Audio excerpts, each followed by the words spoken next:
आंखें व्यक्ति या विषय की ओर केंद्रित रहती हैं और उसकी भौहें हल्की सी ऊपर उठी होती हैं। लेकिन अगर कोई बोर हो रहा हो तो उसकी पीठ पीछे झुक जाती है, आंखें इधर उधर घूमने लगती हैं और उसके हाथ शायद कहीं टिके रहते हैं, जिससे पता चलता है कि वह बस समय काट रहा है। अब सोचिए, अगर आप किसी से बात कर रहे हैं और वह लगातार अपने पैरों को हिला रहा है, अपनी घड़ी देख रहा है या बार बार फोन चेक कर रहा है, तो इसका क्या मतलब होगा? इसका सीधा संकेत ये हो सकता है कि वह व्यक्ति बेचैन है या बातचीत में ज्यादा दिलचस्पी नहीं ले रहा। इस तरह के छोटे छोटे संकेत हमें बता सकते हैं कि सामने वाला व्यक्ति वास्तव में क्या महसूस कर रहा है। कई बार लोग अपनी भावनाओं को छिपाने की कोशिश करते हैं, लेकिन उनके शरीर से कुछ ना कुछ संकेत निकल ही जाते हैं। उदाहरण के लिए, जब कोई झूठ बोलता है तो वह आमतौर पर आंखों से नजरें मिलाने से बचता है, बार बार अपनी नाक या चेहरे को छूता है, या फिर उसकी आवाज में हल्का बदलाव आ जाता है। अगर आप इन संकेतों को पकड़ने लगें तो आप यह पहचान सकते हैं कि कब कोई सच बोल रहा है और कब नहीं।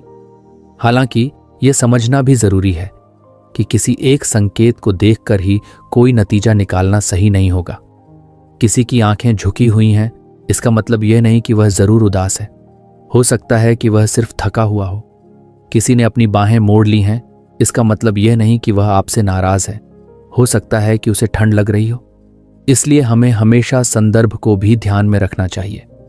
अगर कोई व्यक्ति बातचीत के दौरान लगातार रक्षात्मक मुद्रा में रहता है, तो हमें यह देखना होगा कि यह उसके स्वभाव का हिस्सा है या वह किसी खास परिस्थिति में ऐसा कर रहा है।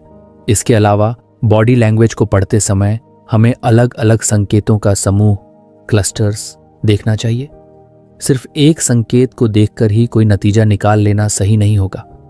उदाहरण के लिए, अगर कोई इंसान अपनी बाहें मोड़कर खड़ा है तो इसका यह मतलब नहीं कि वह रुखा या गुस्से में है।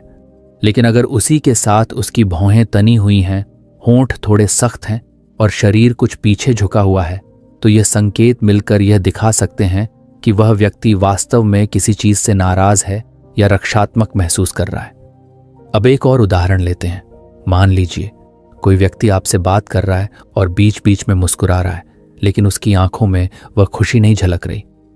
उसकी मुस्कान सिर्फ उसके होंठों तक सीमित है, आंखें कुछ थकी हुई दिख रही हैं और वह बार बार अपनी गर्दन को छू रहा है। इसका मतलब हो सकता है कि वह दिखावे के लिए मुस्कुरा रहा है, लेकिन अंदर से परेशान या असहज महसूस कर रहा है। लोगों को पढ़ने की यह कला सिर्फ व्यक्तिगत रिश्तों में ही नहीं, बल्कि पेशेवर जीवन में भी बहुत फायदेमंद होती है। मान लीजिए आप किसी मीटिंग में हैं और आपका बॉस कहता है कि उसे आपकी प्रोजेक्ट रिपोर्ट पसंद आई,